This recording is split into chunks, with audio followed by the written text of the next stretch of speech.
নিশীথ রাত্রির মতোই নিঃশব্দে নেমে এসেছিল হতাশা।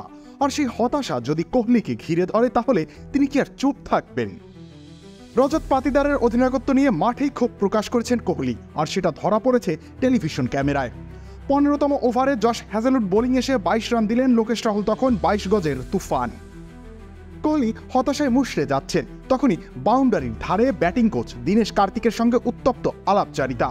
ইশারায় বোঝাচ্ছিলেন ফিল্ডিং কোথায় কিভাবে থাকা উচিত ছিল, কোথায় বল পড়েছে, কিভাবে বোলিং পরিকল্পনা ভেস্তে গেছে।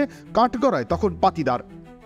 এই দৃশ্য দেখে ধারাভাষ্যকার আকাশ চোপড়া বলেই ফেললেন, দেখুন কোহলি দীনেশ কার্তিকের সঙ্গে কথা বলছেন, কিন্তু এই কথা তো সরাসরি অধিনায়ক রজত পাতিদারকেই বলা উচিত ছিল।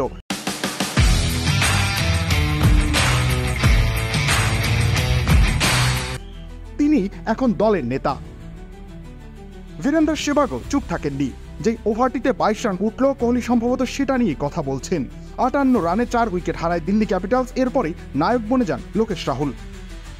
অসাধারণ 93 রানে অপরাজিত থেকে ম্যাচ ছিনিয়ে নেন। কে জানে, কোহলির সাথে সলা পরামর্শ করে সিদ্ধান্ত নিলে হয়তো দিল্লিকে আটকাতে পারতেন পাতিদার। রবিউল ইসলাম রনি, খেলা 71।